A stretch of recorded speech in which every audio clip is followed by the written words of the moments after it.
मई के महीने को हम ब्रेन ट्यूमर्स की जागरूकता मंथ के रूप से ऑब्ज़र्व करते हैं।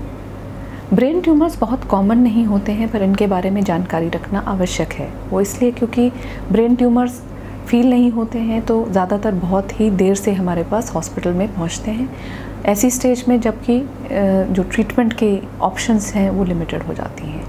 तो कुछ ध्यान देने वाली चीज़ें बताना चाहूँगी। रिस्क फैक्टर्स में ब्रेन ट्यूमर्स के रिस्क फैक्टर्स बहुत वेल अंडरस्टूड नहीं हैं, पर समझा जाता है इलेक्ट्रोमैग्नेटिक रेडिएशंस या प्रॉबेबली कुछ रिस्क्स डिटर्मिन हो रहे हैं कि शायद मोबाइल यूजेज का भी कुछ एसोसिएशन हो सकता है। जेनेटिक्स का स्ट्रॉन्ग रोल है। ज़्यादातर ब्रेन ट्यूमर्स बहुत छोटे बच्चों में कॉमन पाए जाते हैं, बट एडल्टहुड के ट्यूमर्स ज़्यादातर जेनेटिक नहीं होते हैं।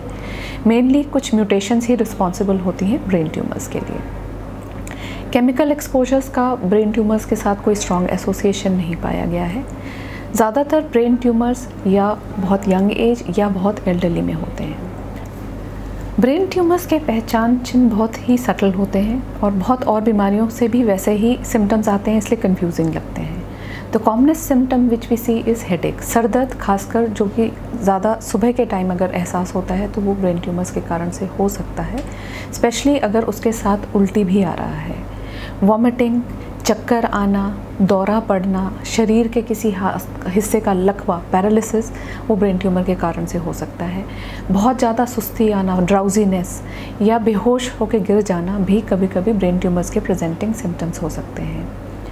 फॉरगेटफुलनेस, मेमोरी लॉस, कुछ शब्दों के अंदर कन्फ्यूजन होना, एक गलत चीज़ को गलत शब्द से उच्चारण करके उसको बुलाना, ये भी ब्रेन ट्यूमर्स के सटल साइंस हो सकते हैं। बिहेवियरल चेंजेस, इमोशनल चेंजेस जो कि एक पहले से एग्जिस्ट नहीं कर रहे हैं, वो भी सटल सिम्टम्स हो सकते हैं ब्रेन ट्यूमर्स के। बाकी आँखों में धुंधलापन होना, डबल दिखाई देना, ये भी कुछ केसेस में ब्रेन ट्यूमर्स के सिम्टम्स हो सकते हैं।